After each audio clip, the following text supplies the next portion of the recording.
A presença de Jesus está muito palpável nesse lugar hoje. Sabe, não coloque os seus escudos hoje. Não use as suas armaduras pessoais para impedir o que Jesus está fazendo aqui. Porque o Senhor, Ele faz independente de você abrir o coração ou não. Independente de que eu abra o meu coração ou não, Ele está fazendo. É como você encontrar uma torneira no meio do deserto e você abrir aquela torneira e a água jorrar, mas você colocar debaixo dela um recipiente fechado. A água bate, toca, mas não entra. A presença do Senhor está sendo derramada aqui nesta noite. Mas se você não abrir o seu coração, cara, se você não abrir a sua mente, você pode até ser tocado, você pode até perceber, mas você não vai ser cheio. Sabe, por muito tempo a gente se conformou em apenas ser tocado e vir para a igreja no domingo com o propósito de receber uma palavra de alguém, talvez uma oração de alguém, na expectativa de que alguém traga uma revelação sobre mim. Mas eu quero que você entenda que esses são dias onde Deus ele não tem pressa, porque Ele não pressa é defeito de quem está atrasado, e Deus não está atrasado, mas Ele tem urgência. Urgência é necessidade. Há uma necessidade de que haja maturidade na igreja, e Deus, Ele tem urgência com isso. Então estes são dias onde Deus está derramando, e aqueles que estão percebendo, estão se abrindo para isso, estão sendo cheios da presença do Pai. Mas agora a presença de Deus não é mais para que você venha exibir a sua autoridade, a sua unção, com um título, com uma posição dentro da igreja, ou talvez com algum dom manifesto, com uma liderança frutífera. Não. Este é um tempo de ser de verdade diante do Pai. Essas são as palavras que Deus tem liberado sobre nós, especificamente sobre o Nordeste para estes dias. Nós seremos uma terra de provisão para muitos. Você crê nisso em nome de Jesus? Quantos aqui creem nisso? O Senhor está fazendo. Então existe algo sendo derramado sobre o Nordeste nesse tempo. Algo que muitos irmãos estão orando e clamando, com o joelho no chão, com lágrimas, há tantos anos, e hoje o Senhor, Ele começou a derramar, Ele começou a encontrar alguns Davis, retirar de trás das malhadas, para trazer um óleo fresco sobre a fronte desses homens, dessas mulheres, que serão aqueles que vão apontar um caminho para esse tempo, aqueles que vão começar a andar naquilo que Deus está estabelecendo. Então entenda, existem duas igrejas hoje. Como assim, pastor? Existem duas igrejas hoje: a igreja de Jesus e a igreja dos homens. A igreja dos homens funciona, a igreja de Jesus, ela flui. Você precisa fazer uma escolha. Ou você funciona como um evangélico, que se veste como evangélico, que usa jargão de evangélico, mas que não tem fruto, que não faz diferença. Ou você decide no Senhor fluir. Pastor, como eu faço para fluir? Como eu faço? Preciso que alguém coloque a mão sobre mim? É preciso que uma canção que eu gosto seja tocada? Não, cara. É preciso arrependimento. Arrependimento. E o Senhor tem trazido uma impressão muito forte ao meu coração nesses dias. E ainda não, o sermão não, já estou pregando, porque eu fiquei 2 semanas sem pregar, então me aguente hoje. Porque só Deus sabe. Está dizendo, amores, desde ontem que eu estou doido de chegar a hora do culto. Quando eu cheguei na frente da igreja, eu disse, meu Deus, que saudade que eu estava. Só estava 2 semanas. Eu não estava aqui, mas eu estava me abastecendo, me enchendo, buscando mais o Senhor em secreto. Vocês viram que tem aí 2 semanas que a gente não está tendo a live. Vocês têm tido um tempo de ouvir o Senhor, de buscar o conselho do Pai. E uma das coisas que Deus me tem feito entender nesse tempo, nesses dias, é de que nós até entendemos do pecado carnal, o pecado mundano. Nós hoje sabemos entender o que é sujeira. Eu sei o que é sujo e eu sei o que é santo. A gente aprendeu isso muito bem.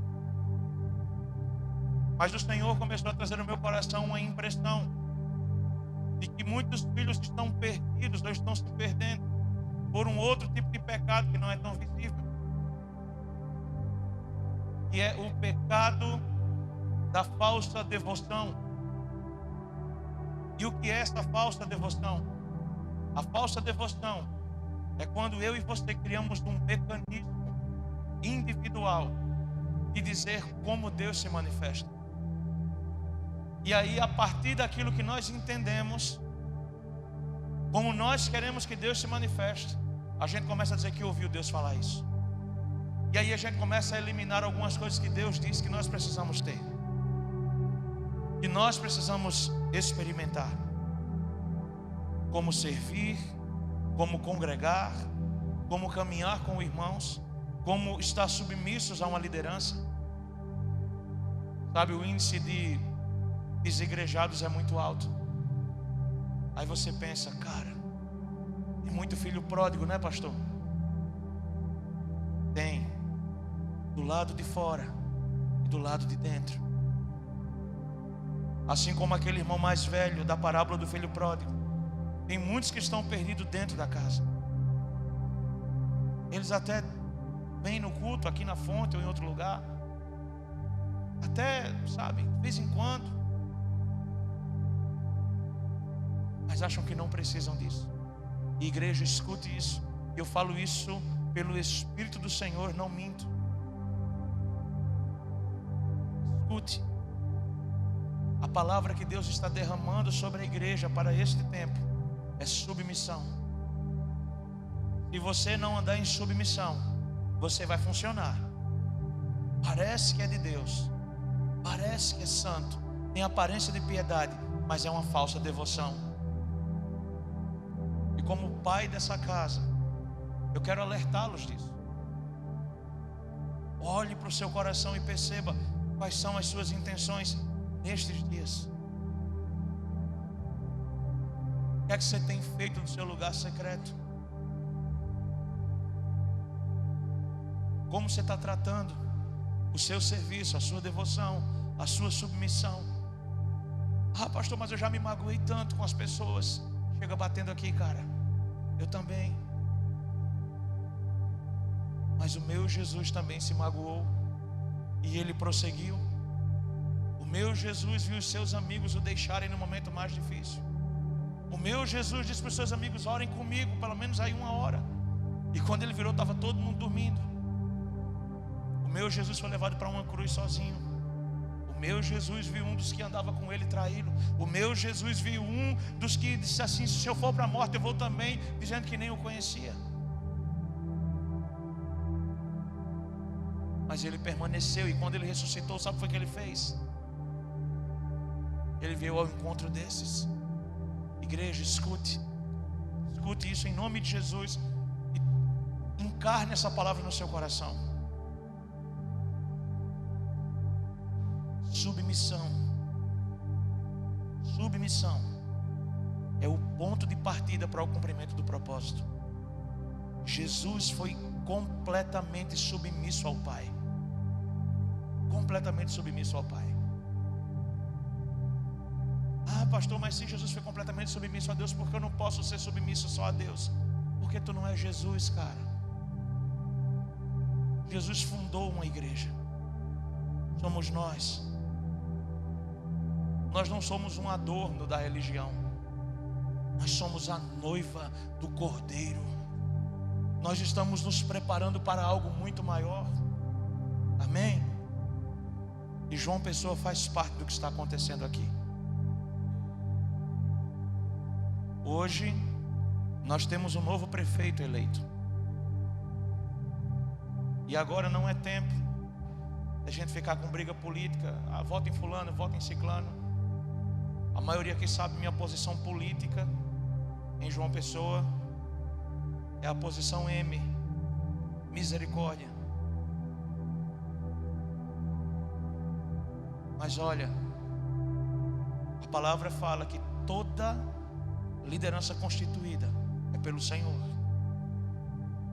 Então eu queria pedir algo. Se você não tiver nenhum impedimento físico, Eu queria que você se colocasse de joelhos agora. Se você não pudesse colocar de joelhos, pode permanecer sentado. Mas agora nós vamos orar por João Pessoa, orar por esse novo tempo.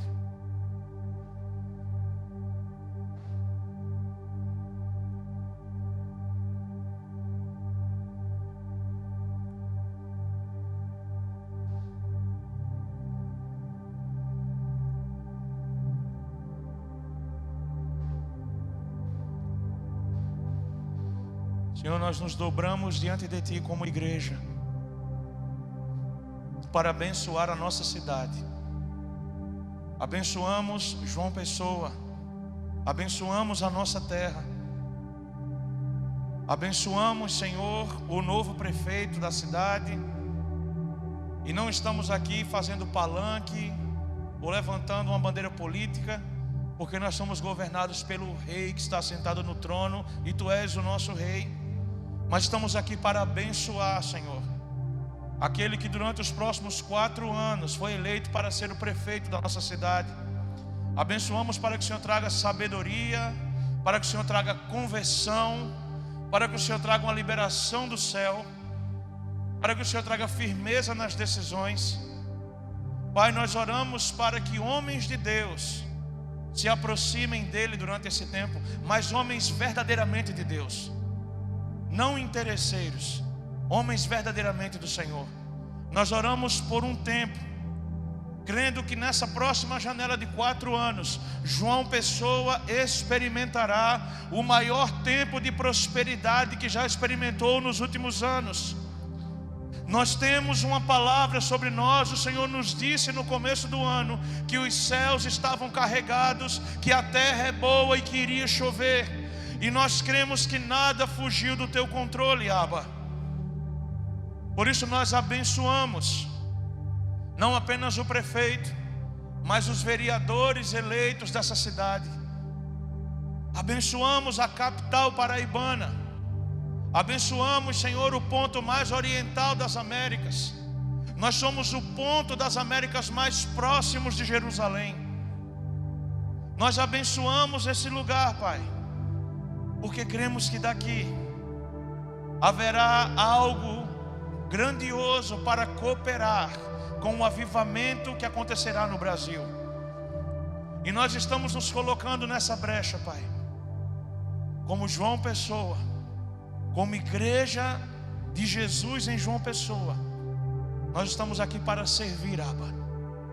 Nós não queremos entrar em contendas políticas, nem queremos nos distrair com coisas que são naturais. Nós estamos aqui como um povo profético, que nessa noite crê e declara a palavra. O Senhor disse que aquilo que ligarmos aqui na terra seria ligado no céu, e que aquilo que desligássemos aqui na terra seria desligado no céu. Por isso, na autoridade que o Senhor nos deu como igreja, nós ligamos um tempo de prosperidade, de paz e de avivamento sobre João Pessoa. As nossas ruas serão invadidas pela Tua glória, Yeshua. Nós profetizamos que os nossos jovens serão cheios do Teu Espírito. Nós profetizamos que os nossos velhos sonharão. Nós profetizamos que os servos, eles andarão em novidade de vida. Para esse tempo, uma igreja convertida gera uma cidade convertida.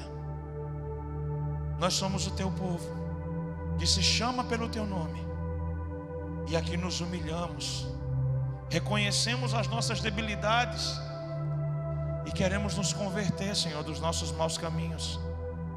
Então ouve do céu, ó Abba, perdoa o nosso pecado e sara a nossa terra. Nós abençoamos João Pessoa, em nome de Jesus. Amém. Amém, igreja. Amém. Amém. Amém. Amém. Quem está pronto para viver um tempo incrível nessa cidade linda que é João Pessoa?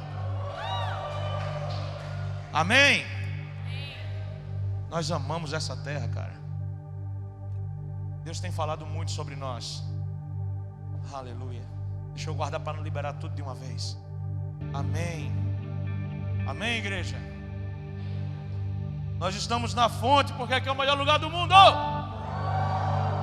Amém. Queria que você abrisse a sua Bíblia, por favor. Na carta de Paulo aos Efésios.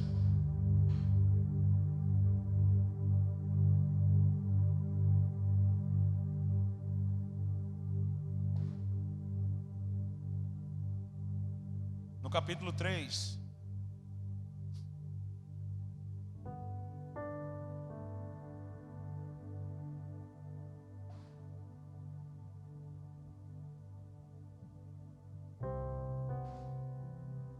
Efésios capítulo 3.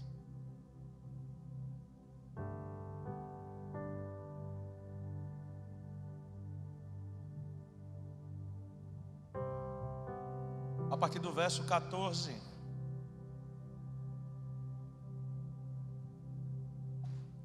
Efésios capítulo 3, a partir do verso 14. Por favor, diga assim comigo, diga: eu creio que a Bíblia é a palavra de Deus, e eu sou o que a Bíblia diz que eu sou. Eu tenho o que a Bíblia diz que eu tenho, e eu vou onde a Bíblia diz que vou. Verso 14.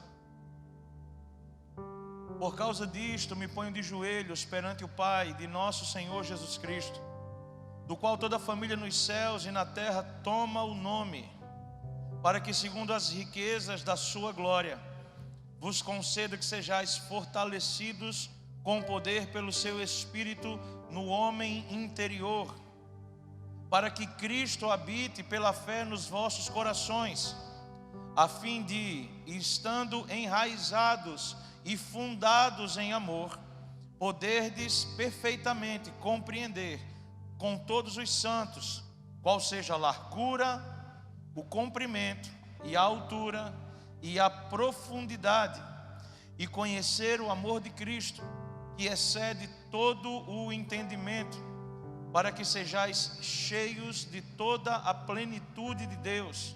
Ora, aquele que é poderoso para fazer tudo muito mais abundantemente, além daquilo que pedimos ou pensamos, segundo o poder que em nós opera, a esse glória na igreja, por Jesus Cristo, em todas as gerações e para todos sempre.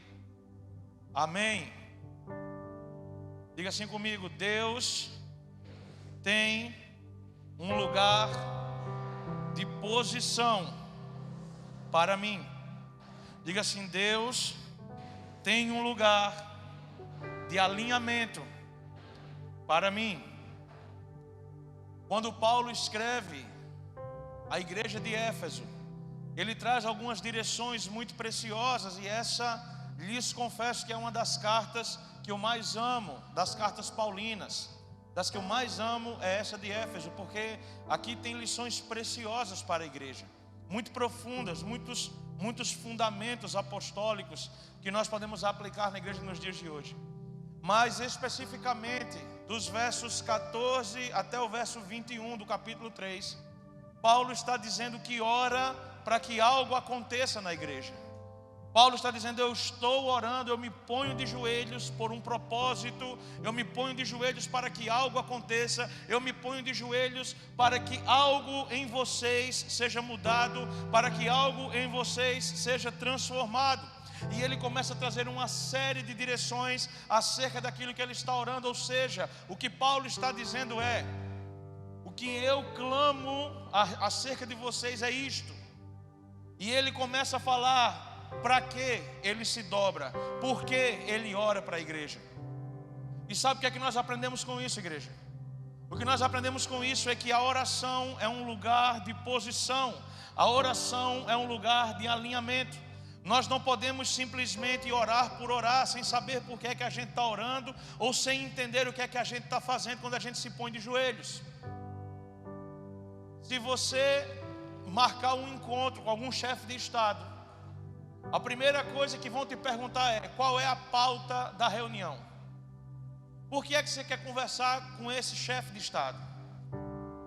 Entenda, Jesus ele não é um chefe de Estado. Jesus ele é o Rei dos Reis e o Senhor dos Senhores. Então quando eu me ponho em oração, eu estou entrando num ambiente onde eu estou diante do trono da graça de Deus. Eu me achego diante do trono da graça de Deus. Então eu preciso saber o que é que eu estou indo fazer lá. Só que sem entender o meu lugar e sem estar com o meu coração alinhado ao que Jesus está fazendo naquele ambiente, naquele povo ou naquela situação, eu acabo me perdendo. Então é por isso que tem muita gente que entra num ambiente de oração, mas não sabe o que pedir. E às vezes entra com a sua lista de pedidos pessoais. E é aí que tudo começa a complicar-se. Porque nós temos que entender uma coisa, igreja, preste bem atenção. Direito e desejo são coisas distintas. Existem direitos que nos foram dados por meio de Cristo na cruz, amém? Você crê nisso? Você crê que na cruz Jesus nos deu o direito de nos tornarmos filhos, amém? Mas para que isso aconteça, é necessário que João capítulo 1 verso 12 cumpra-se. Mas a todos aqueles aos que o receberam e creram no seu nome, a estes foram-lhes dado o poder de se tornarem filhos. Foi-lhe dado o direito. Então eu tenho o direito a partir do momento em que eu reconheço quem Ele é. Quando você ora declarando um direito, você está trazendo diante de Deus algo que é real, que é palpável e que Deus se interessa. Quando você chega com uma cartela de desejos, provavelmente a grande maioria daquele dali Deus não vai atender. Porque eu não sei vocês, gente, mas quando eu oro com desejo, é tipo assim, é sem noção. É tipo assim, Deus, é sério, não estou brincando não, viu? É tipo, Deus, a gente tem que abrir uma igreja em Dubai, Senhor. A gente tem que abrir uma igreja lá no Oriente Médio, Senhor. Tem gente morrendo lá. E eu ainda oro assim, Senhor, eu não tenho condição de ir para lá. Eu tenho medo. Eu ainda não estou tão crente assim. Eu estava assistindo esses dias um filme que era de uma guerra no Oriente Médio. E eu disse, Deus, a gente tem que abrir uma igreja nesse lugar, Senhor. E Deus disse, isso é um desejo? Eu disse, é. Ele disse, então, tu não vai para lá não, cara. Eu disse, por quê? Ele disse, porque você é frouxo para isso. Eu digo, mas Senhor, eu sou pastor de uma igreja. Ele disse, então, tu é pastor de uma igreja, cara. Tu não é missionário do Oriente Médio. Eu não te levantei para isso. Sabe por quê, igreja? Porque quando a gente tem um desejo e a gente chega diante de Deus com um desejo, a gente pede de maneira emocional. Vocês já viram como de maneira emocional a gente faz tanta coisa errada?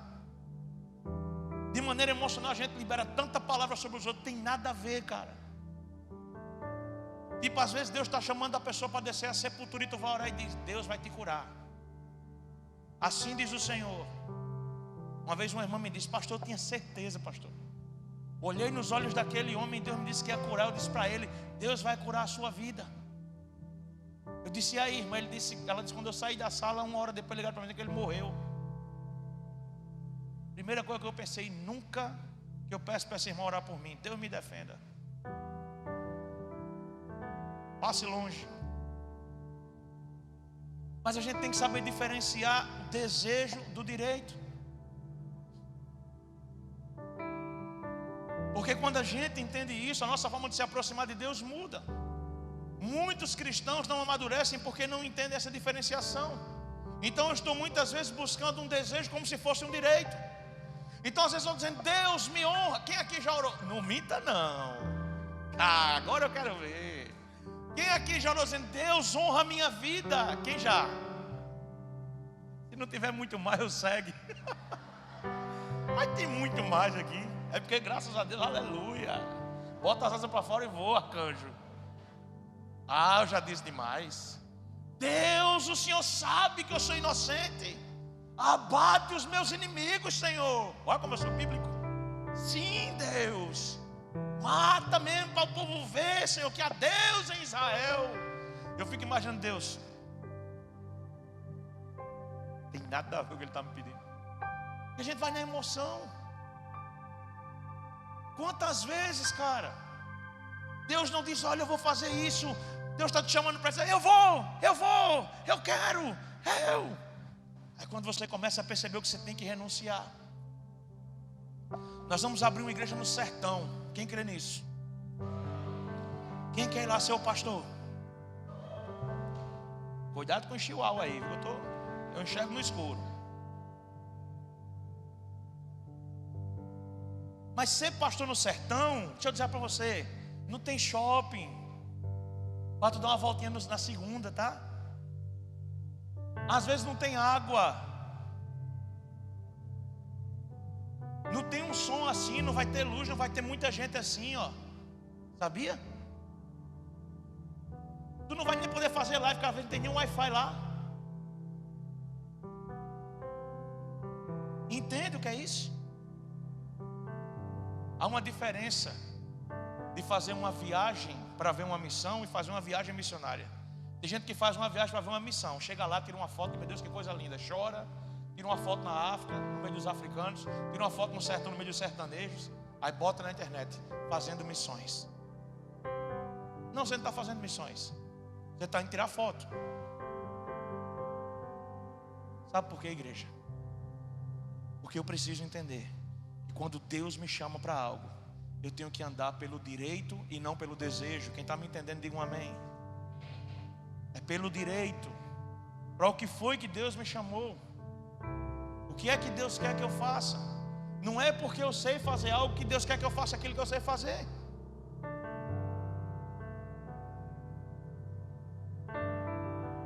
Amém? Então tem muita gente que diz, não, porque olha, Deus, todo mundo não, é muito forte, todo mundo não, mas quase todo mundo já recebeu um chamado para o ministério de louvor.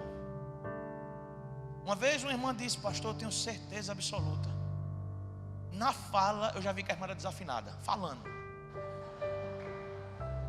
Eu digo, eita Deus, e agora, como é que eu revelo, Senhor? Pastor, eu tenho certeza, eu me vi com um microfone na mão, diante de uma multidão. Eu pensei, meu irmão, eu acho que era orando, acho que ela estava orando e ela pensou que estava cantando. Porque para orar você pode ser desafinado, não tem problema.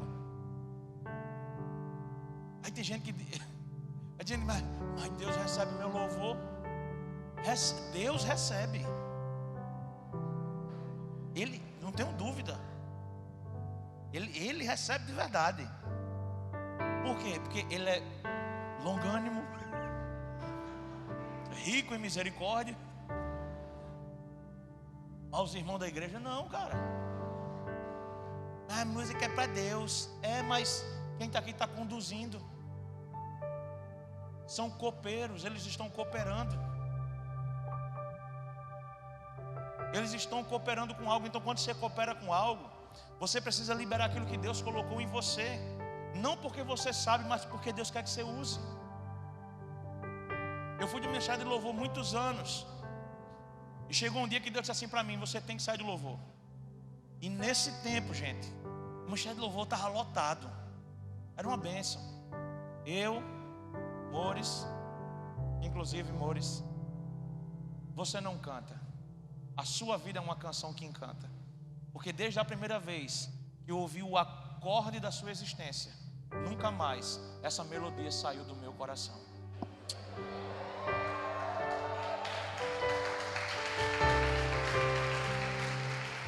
Cheio.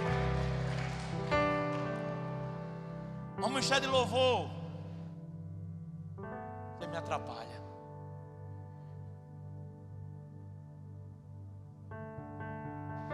O ministério de louvor, eu, Mores, Aninha, Júnior Raimilson, Tiago, acho que só. Era só, né? E Kleber Costinha na bateria. Kleber era mais ou menos, era meio crente. Ele passava uma semana desviado, aí uma semana ele se convertia, na outra semana ele tocava, aí desviava de novo, aí era assim. Uma vez por mês ele estava crente. Cadê Costinha? Ele está por aqui, aqui. Hoje em dia é uma bênção, aleluia. Deus é contigo, varão. Mas deu trabalho. Quando eu vou aqui expor, né, para não... Era gente do ministério. Aí Deus disse assim para mim: você vai ter que sair do ministério de louvor. Eu digo, meu Deus. Aí quando eu saí do ministério, chegaram uns meninos na igreja. Eu disse, está vendo? Isso é Deus. Aí os meninos tocando na igreja. Quando foi depois de uns dias, os meninos colocaram um vídeo tocando numa banda de pagode. Aí eu disse, Raimilson, tá errado aí, tá não? Aí a gente voltou de novo.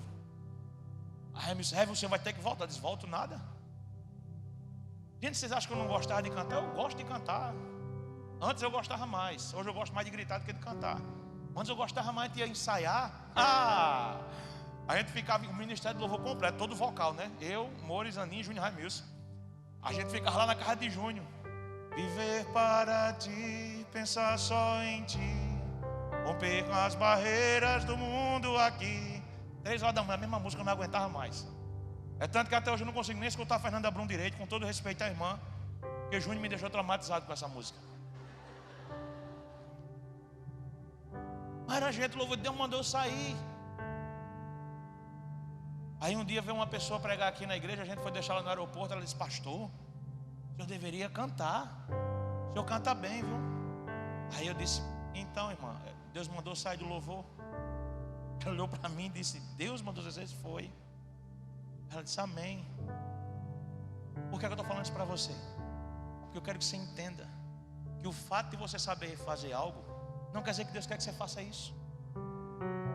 Às vezes você está insistindo num desejo teu e deixando de andar em algo que é um direito teu. A autoridade que Deus queria me dar como pregador era diferente da autoridade que eu teria como levita. Mas eu não posso fazer as duas coisas não. Não. Pregador pode cantar, canta. Aí pregador pode cantar, porque pregador é tipo o dono da bola, né? Então mesmo que ele não saiba cantar, ele canta. Ele atrapalha o louvor, ele entra tal, mas o louvor se segura aqui por trás. Então pode ser desafinado se for pregador, tá?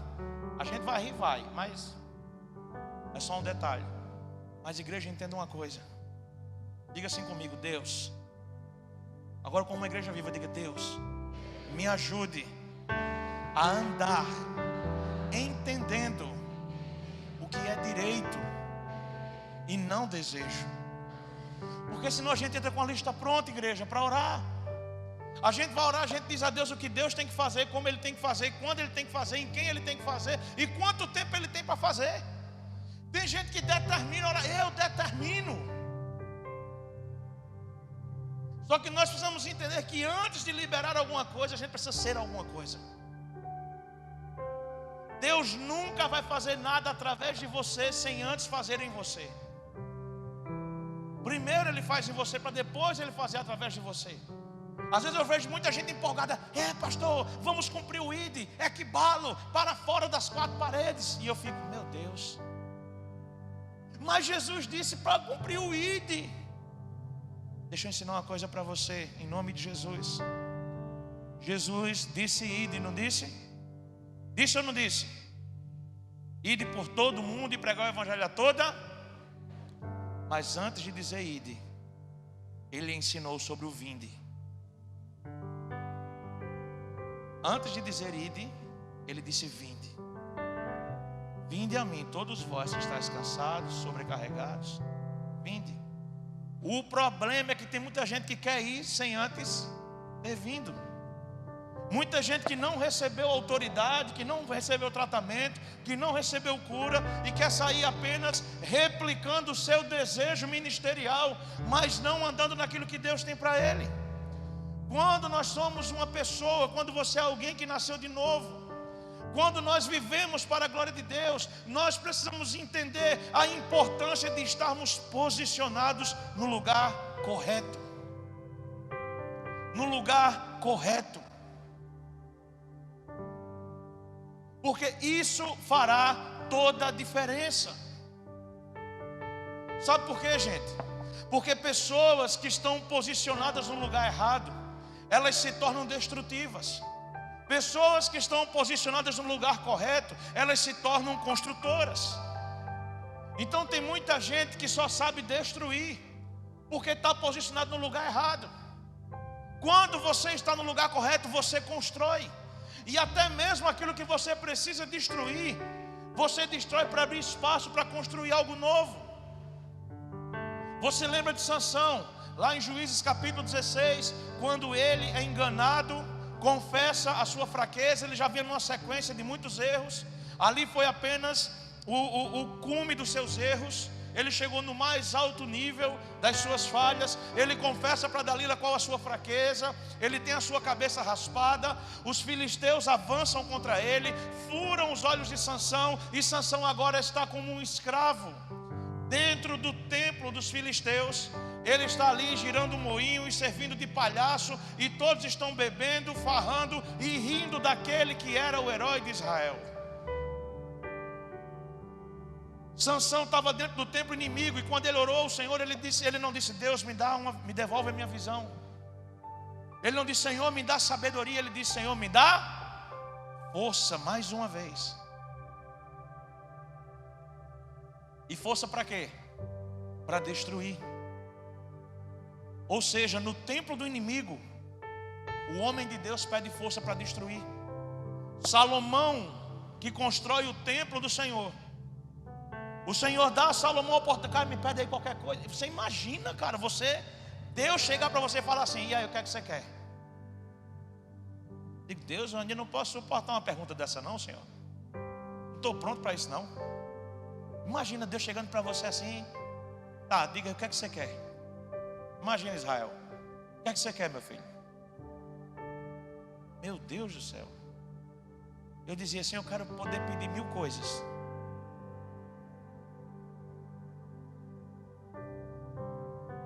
Mas sabe o que foi que Salomão pediu? Ele pediu sabedoria para construir. Porque quando você está posicionado no lugar correto, você constrói. Você entende o que Deus te chamou para ser, e você não está mais querendo andar por um desejo, mas você entende que há um direito sobre você. Salomão sabia que o seu pai Davi havia sido impedido de construir o templo, mas ele tinha recebido uma palavra de Deus de que ele construiria. Então ele estava clamando por algo que era de direito. Davi teve o desejo de construir, mas quem teve o direito foi Salomão. Quem está me entendendo, diga um amém. Então você vai ter o desejo de fazer muitas coisas, cara, mas talvez o direito não seja seu. E você tem que estar pronto para isso, para entender isso, que tem coisas que você vai desejar, mas quem vai construir é outro.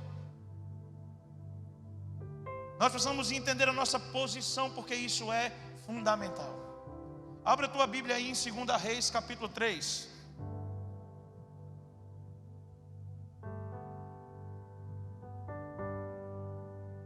Segundo livro dos Reis, no capítulo 3.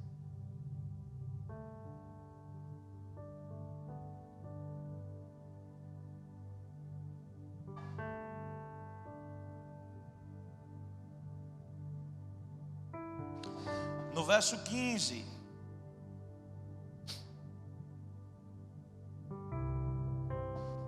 Aqui Eliseu é convidado, é chamado para profetizar sobre o rei. E como ele não tinha boas afeições com o rei, tipo assim, ele não gostava do cara, ele não queria profetizar, e ele estava endurecido. O coração de Eliseu, do profeta Eliseu, estava endurecido. Ele não conseguia profetizar, ele não conseguia liberar. Aí olha o que diz o verso 15. 2 aos Reis capítulo 3, verso 15. Ora, pois, trazei-me um tangedor. E sucedeu que, tocando o tangedor, veio sobre Eliseu a mão do Senhor. Eu vou ler uma outra versão, que diz assim: ora, pois agora trazei-me um músico. E sucedeu que, tocando o músico, veio sobre ele a mão do Senhor. Cara, esse texto, ele é muito emblemático no sentido daquilo que eu sou, e entender o meu funcionamento no corpo, sem me preocupar com a evidência. Porque aqui tem um profeta que precisa profetizar, mas não está conseguindo. Aqui tem um homem que foi levantado por Deus, um homem ungido, um homem cheio do Espírito de Deus, um homem que recebeu o manto de Elias, um homem cheio de autoridade reconhecido, mas que diante da dureza do seu coração ele não consegue profetizar. Ele não está conseguindo fazer aquilo que ele foi chamado para fazer. A igreja foi chamada para amar, amém? Amém? Quantos aqui já tentaram amar alguém e não conseguiram? Levanta a mão aí para dar uma olhada.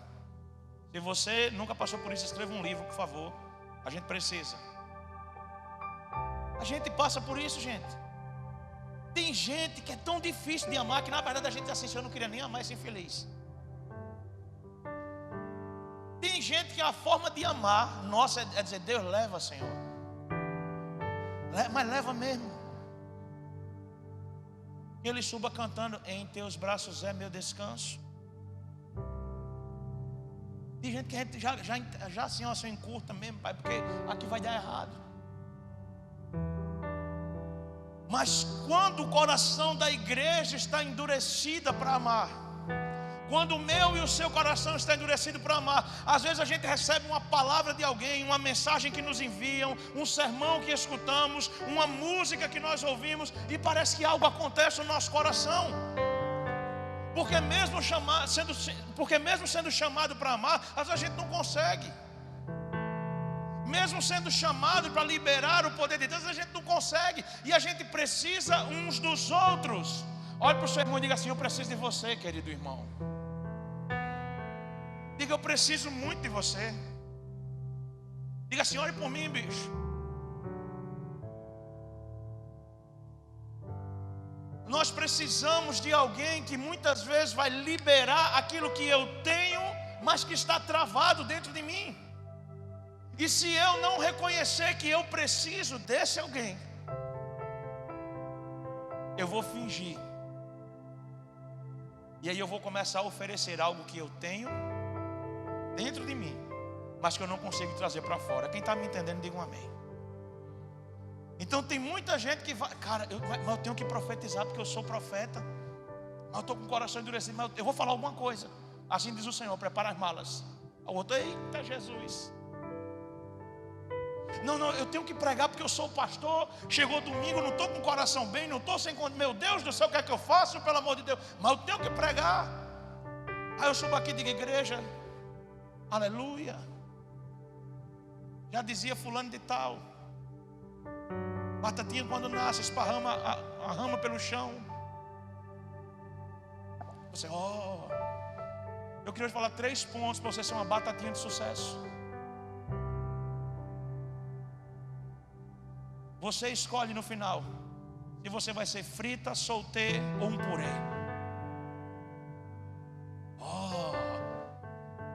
E ainda solta no final uma frase de Bill Gates. Tem nada a ver. Tipo, a informática vai salvar o mundo. Toca aí, ousado amor. Pronto, não. Porque você funciona. Porque você está liberando algo que parece que está dentro de você, mas não está. Igreja, precisamos voltar a ser de verdade. Existem coisas que estão travadas em você, que você precisa de alguém para destravar isso, em nome de Jesus, amém? E sem alguém do teu lado você não consegue.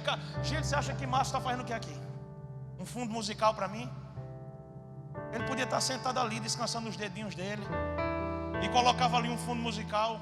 Pronto, estava tocando aqui. Não, ele está aqui tangendo, cara. Ele está aqui profetizando. Ele está aqui liberando algo. O que ele está liberando aqui está vindo sobre mim, para que eu possa colocar para fora aquilo que Deus colocou para dentro, amém? É assim que a gente trabalha. É por isso que sempre que alguém está pregando aqui na igreja, tem alguém tocando. Não é porque é bonito fundo musical, não. É porque é um tangedor. Ele está aqui liberando algo no reino espiritual, para tocar o coração do pregador. Então, a minha voz são os acordes dele. O que eu estou liberando, falando, ele está liberando tocando. Eu estou com a espada na mão, mas ele está com uma harpa. É uma adoração que nos pega, mas que nos quebra, amém? E por isso precisamos uns dos outros. Mas quando alguém entra lá no YouTube para assistir, eles me veem pregando e, cara, pastor Edilson, que palavra maravilhosa, que homem lindo. Né, amores? Mas o bichinho de massa, ninguém sabe quem é, ainda mais com máscara. Ninguém nem lembra do tangedor lá, ninguém sabe nem quem ele é. Está lá Márcio tangendo, liberando aqui, ninguém nem sabe. E glória a Deus, Márcio, pela sua vida, filho. E de tantos tangedores que tem aqui na igreja. Quem aqui é do Fonte Music? Levanta a mão aí, metade da igreja, pelo amor de Deus. 800 pessoas nesse ministério. Louvado seja Deus pela vida de vocês, filho. Porque o que é que um tangedor faz? Ele tange. Cux.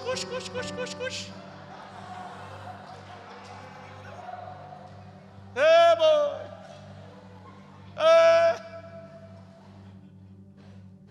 Você que não é do Nordeste, vem aqui que a gente explica. O tangedor tange. É isso que ele faz, cara. O cão querendo me endurecer aqui, o tangedor. Cux. Vai-te embora, peste. Ele está aqui liberando. O tangedor tange. O servo de Deus serve. O homem, a mulher de oração ora. A igreja do Senhor revela Cristo. Não há outro sentido nisso. O poder de estar no lugar que Deus tem para nós é incrível. Só homens posicionados são homens autorizados. Só homens e mulheres posicionados tornam-se servos autorizados. É necessário entender isso, porque quando nós não estamos, na verdade, quando nós não estamos no lugar que Deus tem para nós, a gente começa a perder o valor daquilo que está na nossa vida. E quando a gente perde o valor em Deus, a gente coloca um valor diante dos homens. É por isso que tem tanta gente que cobra para pregar, que cobra para tocar. Porque quando perde o valor diante de Deus, ele precisa colocar um valor diante dos homens para que ele se sinta valorizado. E ele funciona, mas ele não flui. Porque homens fora de posição são homens desautorizados. Você lembra de Davi, quando ele adultera, quando ele traz Batseba, deita-se com a mulher de Urias, depois ele traz Urias, ele tenta fazer com que Urias deite com Batseba, porque ela engravida de Davi, para que todos achem que o bebê que vai nascer é filho de Urias. Urias tem um caráter que Davi não tinha naquele momento. E o texto fala que Davi entrega uma carta a Urias, manda ele voltar para o fronte de batalha. E quando ele entrega a carta ao general, o general olha e vê um homem como Urias de alta posição sendo colocado no pilotão de frente para ser morto. Mas tem um detalhe. Quando o texto começa sobre essa história, ele começa dizendo assim: nos dias que os reis saíam para as guerras, Davi estava passeando pelo palácio, pelo jardim do palácio. Cara, não era tempo de estar no jardim do palácio, era tempo de estar na guerra. Mas Davi estava fora de posição, assim como muitas vezes nós estamos fora de posição. Porque se é um tempo de guerra, não é tempo de estar passeando, igreja. Se é um tempo de oração, não é tempo de estar, sabe, querendo o seu desejo pessoal. Se é tempo de busca, é tempo de busca. Eu não vou perder meu tempo tendo a oportunidade de pregar o evangelho para vocês e chegar aqui e trazer 3 pontos dessa maldição dessa teologia coach que entrou dentro da igreja, que transforma o povo de Deus num monte de abobalhado que não sabe nem o que é que está entendendo, não conhece, continua fazendo tudo que não presta, tudo que é errado, não é confrontado, e o povo acha lindo, porque funciona. Deus está levantando uma igreja madura, uma igreja que não se dobra aquilo que corrompe, aquilo que afaga, uma igreja que não dá tapinha nas costas, mas que te empurra para o teu destino profético, para aquilo que Deus tem para você. Mas eu quero cantar, mas você não vai. Por quê? porque sua voz é feia, cara. Não, irmão, veja, não é o tempo, não diga sua voz é feia. Deus tem outra coisa para você. Para de querer andar no terraço, porque o teu lugar é no lugar de guerra. E a gente fica magoadinho, pastor, que meu Deus. A gente fica magoadinho quando a gente quer, não, porque Deus falou comigo. Então coloca na mesa para ser julgado. Se Deus falou, coloca na mesa para ser julgado. Agora, se você não quer ouvir outra opinião, fica para você. Cara, Deus não falou. Tem gente que chega porque Deus falou comigo, pastor. Isso daqui, e assim, e passou um pombo na hora, o pombo era cor de rosa. Ele soltou um glitter, o glitter caiu pegando fogo na minha mão. Eu digo, meu Deus, o que é que o senhor acha? Onde é que eu acho esse pombo?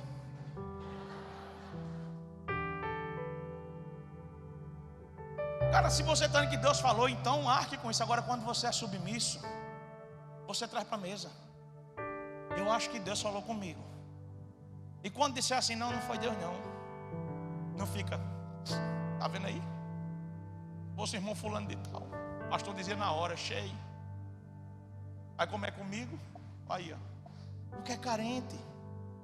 Porque você quer estar andando no palácio, olhando o que não é seu, desejando o que não é seu. Gente, quando Davi estava no palácio e ele olhou para a mulher do homem, ele era um homem segundo o coração de Deus, sim ou não? Sim ou não? Sim. Davi era um homem que Deus amava quando ele deitou com aquela mulher, sim ou não? Sim ou não? Sim. Quando Davi foi flagrado pelo profeta Natan, que revelou o pecado dele, Deus amava Davi e tinha planos para Davi, sim ou não? Sim ou não? Sim. Mas sabe o que Davi fez naquela hora? Davi disse, Senhor,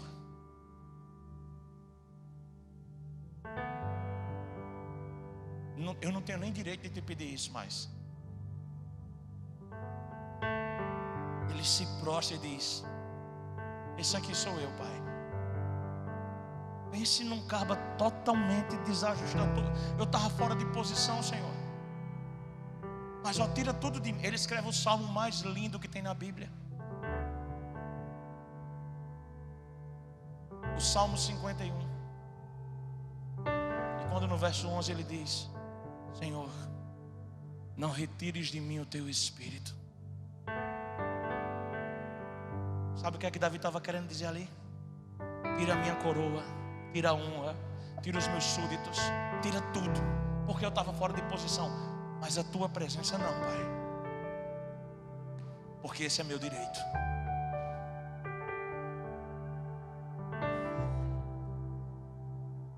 Cara, você pode estar perdendo muitas coisas hoje.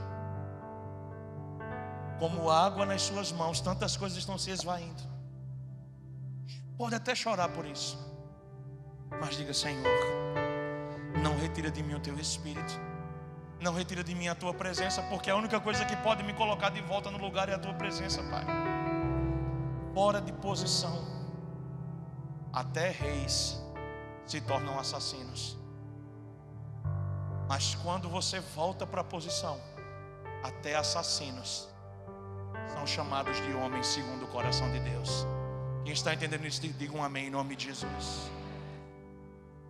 Você pode até ter um lugar em Deus, mas fora de posição, o que você é não tem serventia alguma.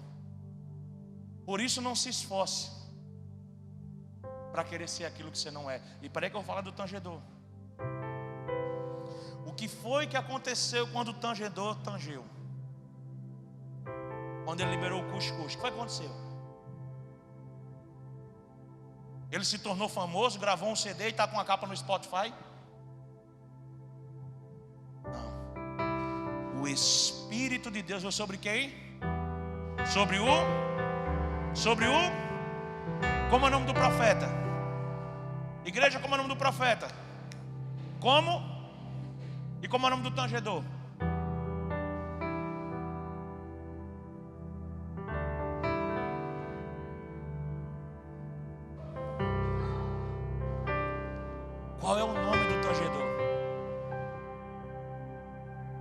gente não sabe.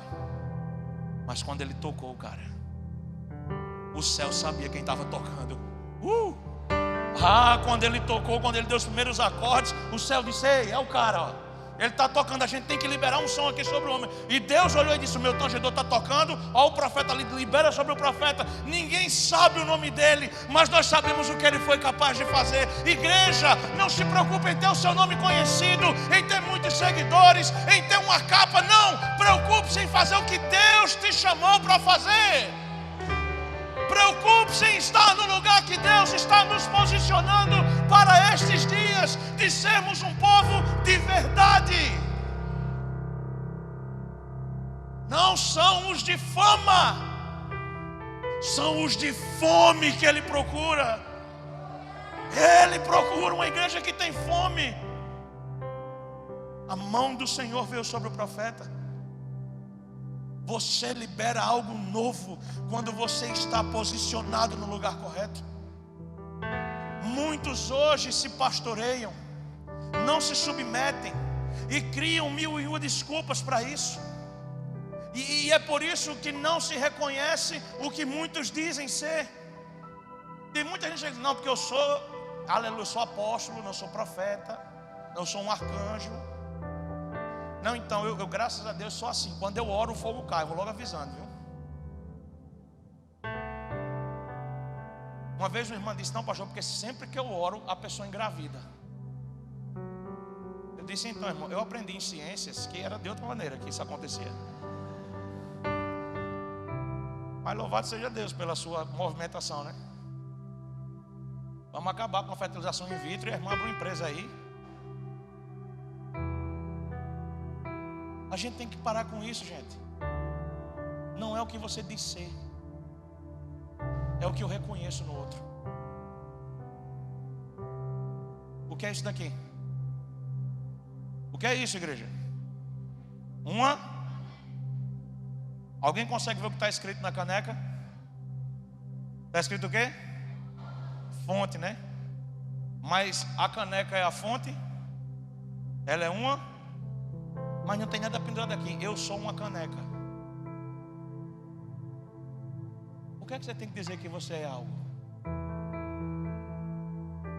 Deixa que as pessoas reconheçam isso em você. Por que você tem que pedir para alguém te chamar de pai, de mãe? Por que você tem que dizer: me chame de pastor, me chame de apóstolo, me chame de reverendo, me chame de presidente, me chame... Por quê, cara?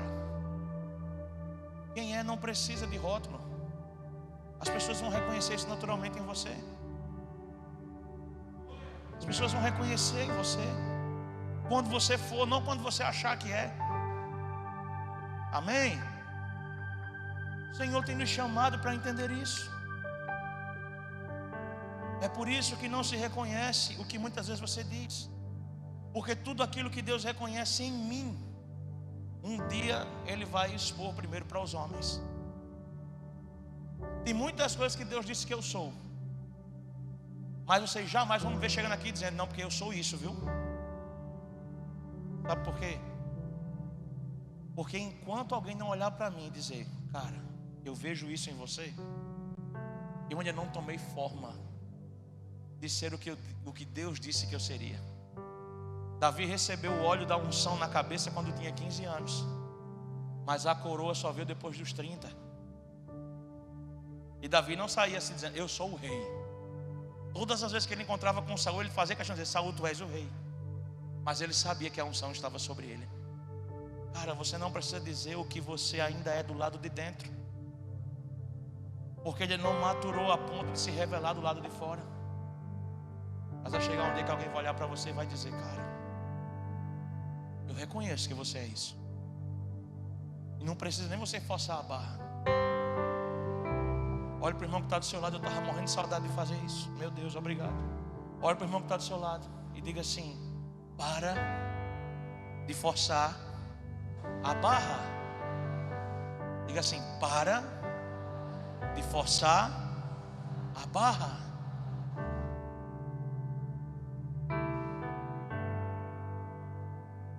Não fuja do processo. O homem liberou a unção sobre o profeta quando ele fez o que ele foi chamado para fazer.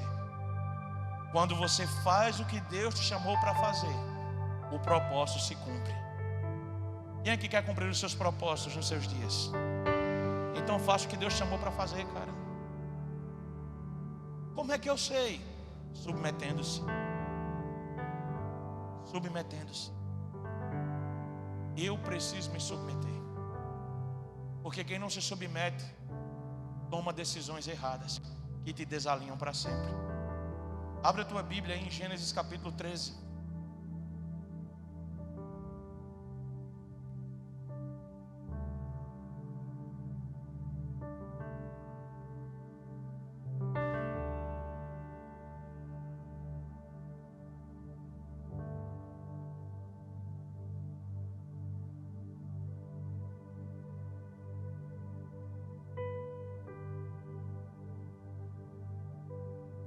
Gênesis capítulo 13, a partir do verso 7.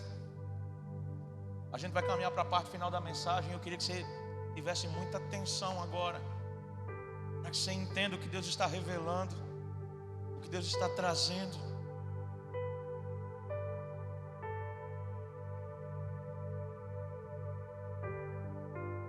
Amém?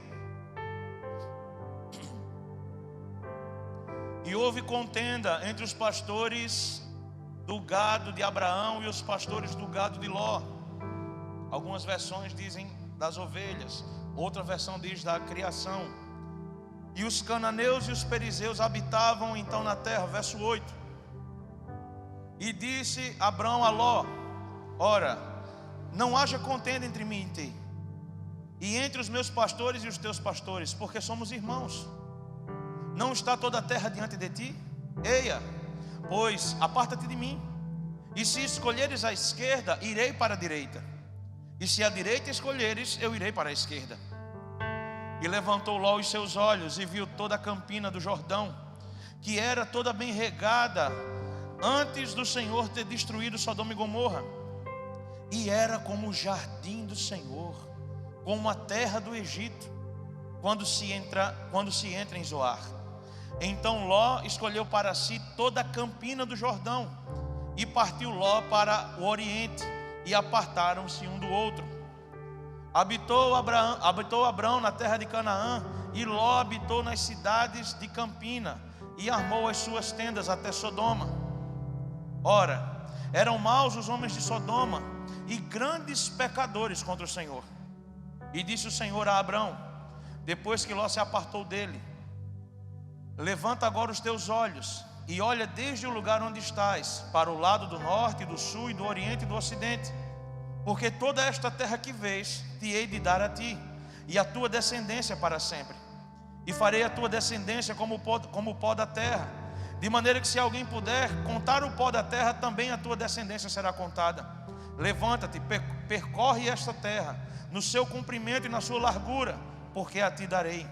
E Abrão mudou as suas tendas e foi e habitou nos carvalhos de Manre, que estão juntos de Hebrom, e edificou ali um altar para o Senhor. Então entenda o que está acontecendo aqui. Ló, o sobrinho de Abrão, que ainda não havia mudado o seu nome, Deus ainda não havia mudado o nome de Abrão para Abraão, isso acontece alguns capítulos depois. Eles têm uma divergência, por quê? Porque os pastores que cuidavam do rebanho de Abrão brigaram com os pastores que cuidavam do rebanho de Ló. E aí Abrão, preocupado de que Ló se chateasse com ele, chegou para o seu sobrinho e disse assim: ó, os nossos pastores estão brigando, se você quiser se apartar de mim, pode escolher um lugar e você vai para o lado que você for, eu vou para o outro. Parafraseando o texto. E Ló disse: tá certo.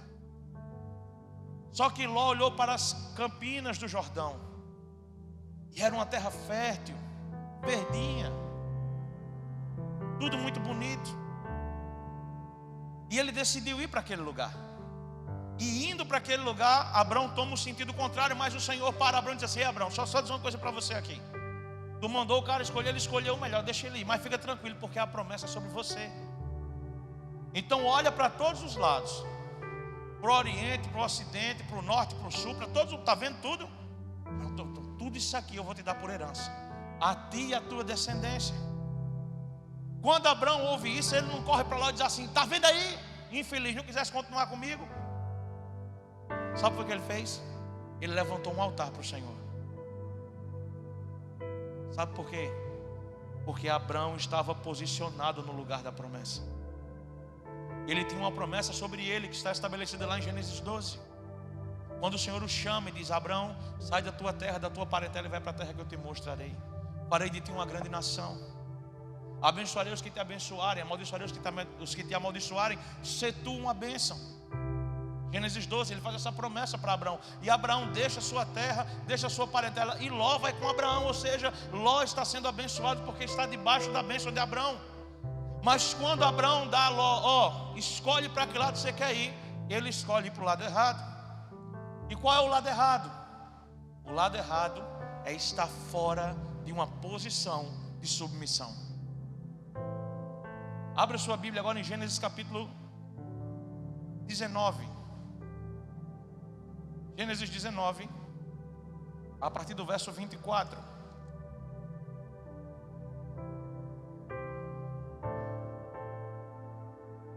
Aqui você sabe, Sodoma e Gomorra foram destruídas por causa do pecado que havia naquele lugar.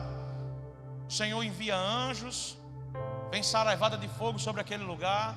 Você conhece a história. A família de Ló é poupada porque Abrão intercedeu e Ló é poupado. Só que a esposa de Ló, ela olha para trás e vira uma estátua de sal. E aí Ló consegue fugir com as suas filhas. Ló, aquele que decidiu ir quando Abraão pediu para que ele escolhesse. Agora olha o que vai acontecer. Gênesis 19, a partir do verso 24.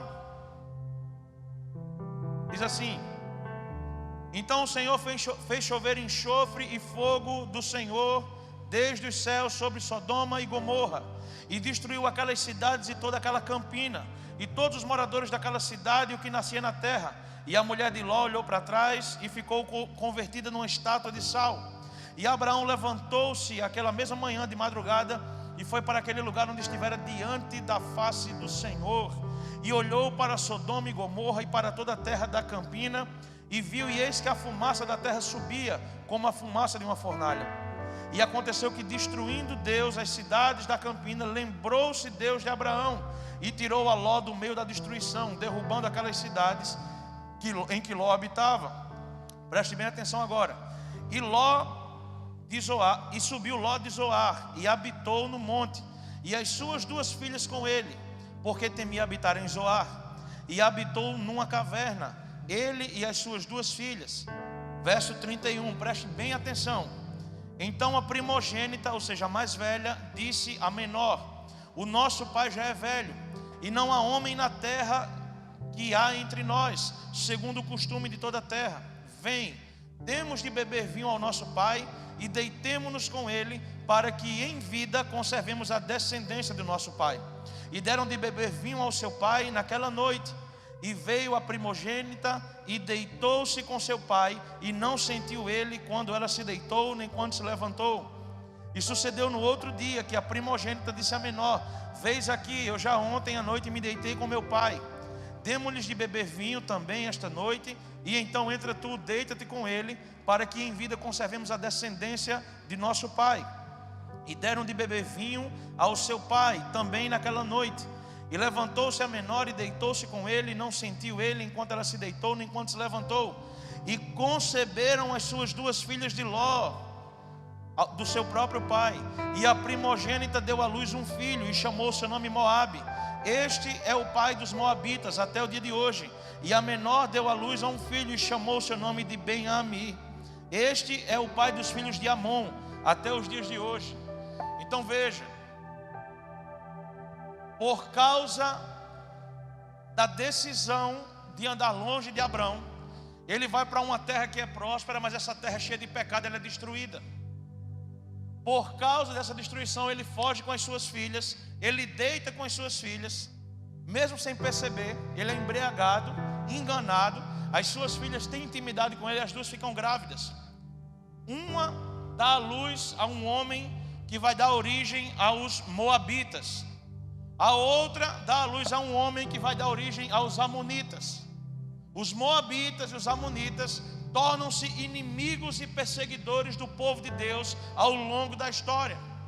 Tudo porque quando Abraão disse: escolhe Ló, ele escolheu deixar Abraão e seguir o destino dele. Cara, e agora? Como é que fica a descendência desse cara? Porque tinha uma palavra sobre ele. Imagina como fica a vida desse homem agora. Agora a descendência dele torna-se um povo que é contra o povo de Deus, adoradores de deuses pagãos, adoradores de deuses balins, que foram criados por homens para práticas de paganismo. Cara, e agora? Abre a tua Bíblia no livro de Ruth.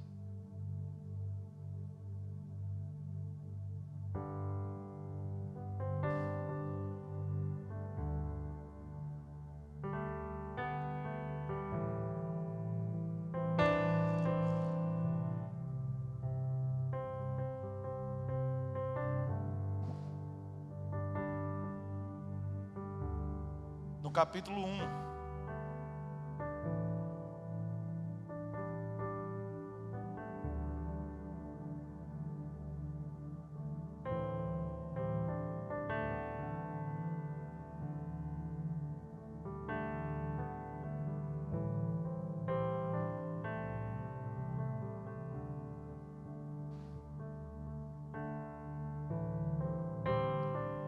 Ruth capítulo 1. Nos dias em que julgavam os juízes, houve fome na terra, e um homem de Belém de Judá saiu a habitar na terra de Moabe, com a sua mulher e os seus 2 filhos. Saiu para habitar em que terra, gente? Que é a terra dos Moabitas. Preste bem atenção. Verso 2. Esse homem chamava-se Elimeleque, a sua mulher Noemi. Os filhos se chamavam Malom e Quilion. Efrateus de Belém de Judá vieram à terra de Moabe e ficaram ali. Morreu então Elimeleque, o marido de Noemi, e ficou com os seus 2 filhos, os quais casaram com mulheres moabitas. Era o nome de uma Orfa e o nome da outra Ruth, e ficaram ali quase 10 anos. Preste atenção. Agora Elimeleque pega sua esposa Noemi, eles vão para a terra de Moabe. Lá os seus 2 filhos Malom e Quilion casam-se com 2 mulheres moabitas, Orfa e Ruth.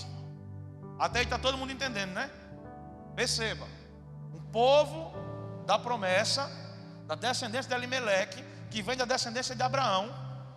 Eles agora estão na terra de Moabe, ou seja, daqueles que foram gerados por meio do incesto que houve entre Ló e as suas filhas. E agora os filhos de Elimeleque casam-se com moabitas.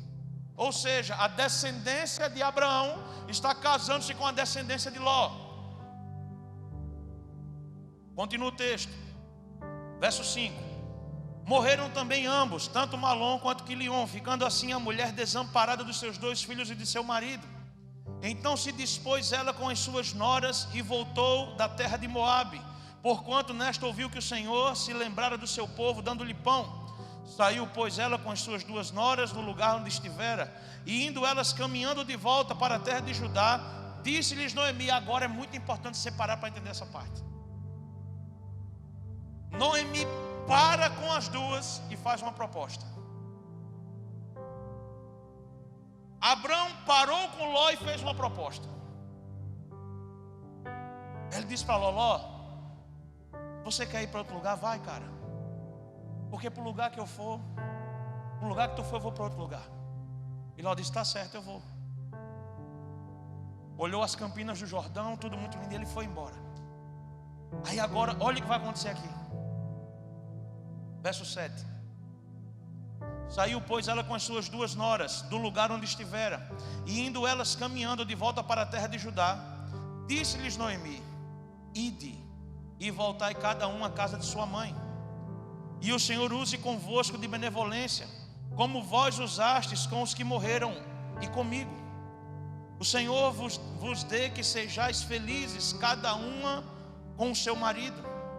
E beijou-as. Elas, porém, choraram em alta voz e disseram: não iremos contigo. Não, e lhe disseram: não iremos contigo ao teu povo. Porém Noemi disse: voltai, minhas filhas, porque ireis comigo? Tenho eu ainda no ventre filhos para que vos sejam por marido? Tornai, filhas minhas, ide-vos embora, porque sou velha demais para ter marido. Ainda que quando eu dissesse, eu tivesse a luz, dando-lhe essa esperança, ou ainda que esta noite tivesse um marido, por acaso vocês esperariam que os filhos ficassem grandes? Abster-vos-iam de tomar desmarido? Não, filhas minhas, porque por vossa causa a mim me amarguro, o ter o Senhor descarregado contra mim a sua poderosa mão. Então de novo choraram em voz alta. Escute: Orfa com um beijo se despediu da sua sogra, porém Ruth se apegou a ela. Disse Noemi: eis que tua cunhada voltou ao seu povo e aos seus deuses. Também tu volta após a tua cunhada. Disse porém Ruth: cara, isso aqui é muito forte. Não me instes para que te deixe e me obrigue a não seguir-te, porque aonde quer que fores, irei eu, e aonde quer que pousares, ali pousarei eu. O teu povo é o meu povo, o teu Deus é o meu Deus. Onde quer que morreres, morrerei eu e serei sepultada. Faça-me o Senhor o que bem lhe aprouver, se outra coisa que não seja a morte me separar de ti.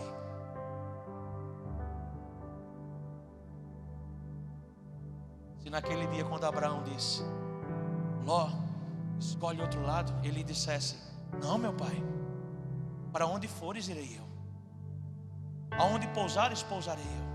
O teu povo é o meu povo, o teu Deus é o meu Deus. Longe esteja de mim qualquer outra coisa que não seja a morte a me separar de ti.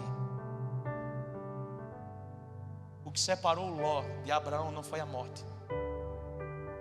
O que separou Ló de Abraão foi a cobiça e um coração desalinhado e um coração insubmisso.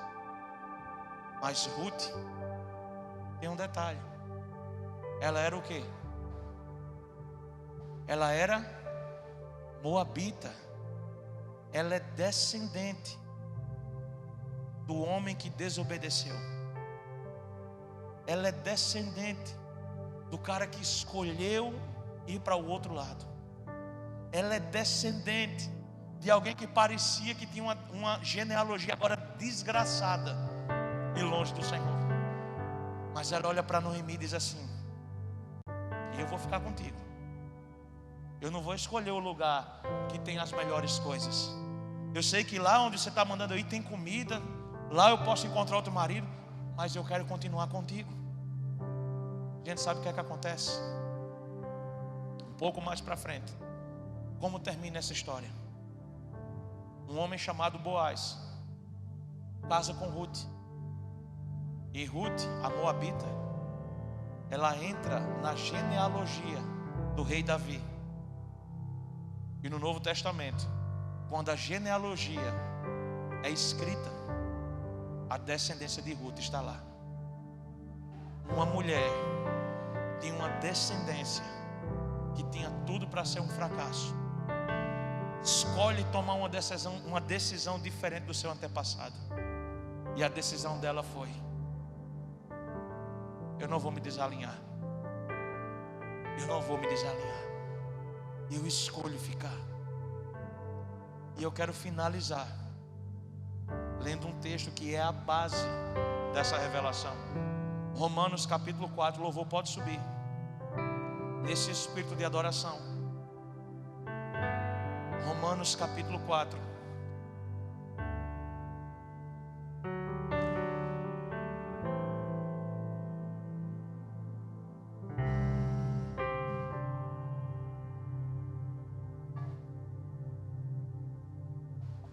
A partir do verso 13.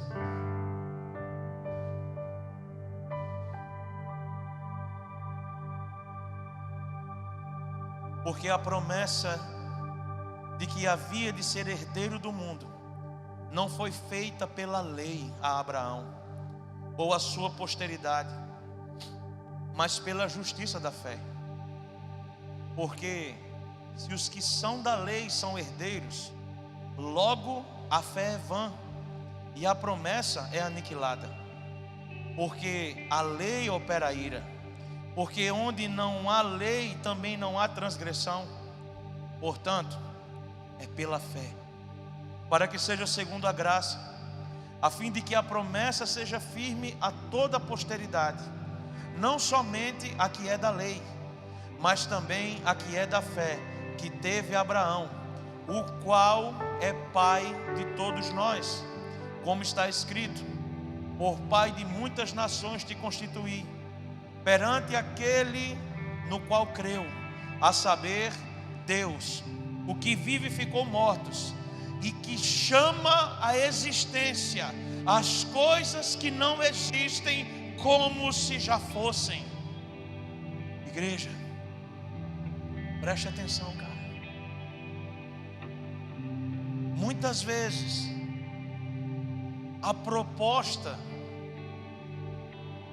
parece ser boa. Muitas vezes a proposta vai partir de alguém que não quer que você vá, porque às vezes a única coisa que ele pode fazer é dizer: olha, escolhe ir. Mas sabe o que é lealdade? Lealdade é decidir ficar, mesmo quando você tem todos os motivos para ir embora. Jesus hoje está te chamando para fazer uma escolha. Quer ser um povo que funciona?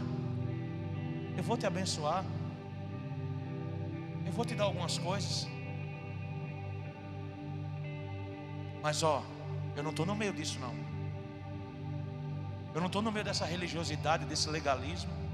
Eu não estou no meio desse evangelho da prosperidade, dessa teologia coach, dessa teoria humanista que estão trazendo para a igreja. Eu não estou no meio disso. Eu sou um rei e eu voltarei para reinar. Eu não sou o gênio da lâmpada que muitos pregam, que quando você faz, você pede e eu dou. Não, esse não sou eu. A mesma proposta que ele fez para Moisés: Moisés, eu não vou contigo não, senão eu vou matar esse povo, mas eu vou colocar um anjo à tua frente, eu vou abençoar vocês. E Moisés entrou na tenda e disse: se o Senhor não for, a gente também não vai. Porque não é a promessa que importa, é aquele que prometeu. A promessa é que ele virá, mas ele é o cumprimento da promessa. Igreja, hoje eu pergunto para você: o mundo te chama, as tuas mágoas te chamam, a religiosidade te chama. Quantos escolhem ficar? Diga: eu quero ficar, Senhor, eu quero permanecer. Se você puder, fique de pé no seu lugar. Feche os seus olhos e erga as suas mãos o mais alto que você puder. Quantos convites você tem recebido ao longo da sua história? Quantas propostas que parecem que é de Deus. A terra é tão bonita, a terra é tão fértil.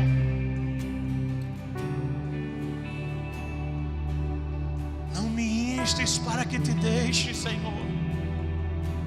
Aonde quer que fores, irei eu. Aonde pousares, pousarei eu. O teu Deus é o meu Deus, o teu povo é o meu povo, Yeshua. O teu Deus é o meu Deus, o teu povo é o meu povo, Yeshua.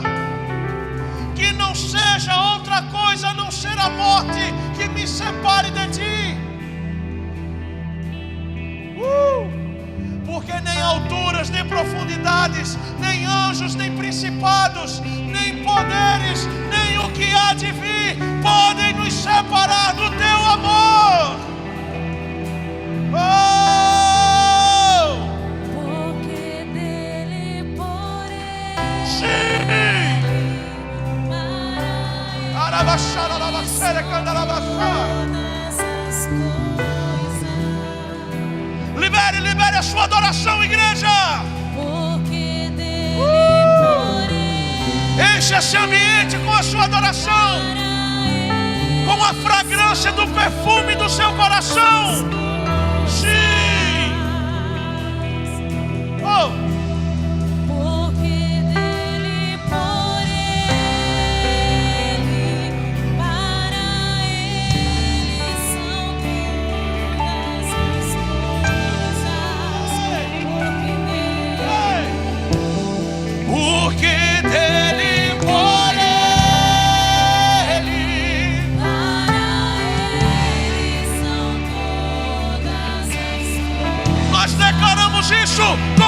nosso coração. Declara, igreja. Porque dele, por ele, Para ele. Declare, declare. Porque dele, por ele. porque dele, por ele, para ele são todas as coisas. A ele a glória. A ele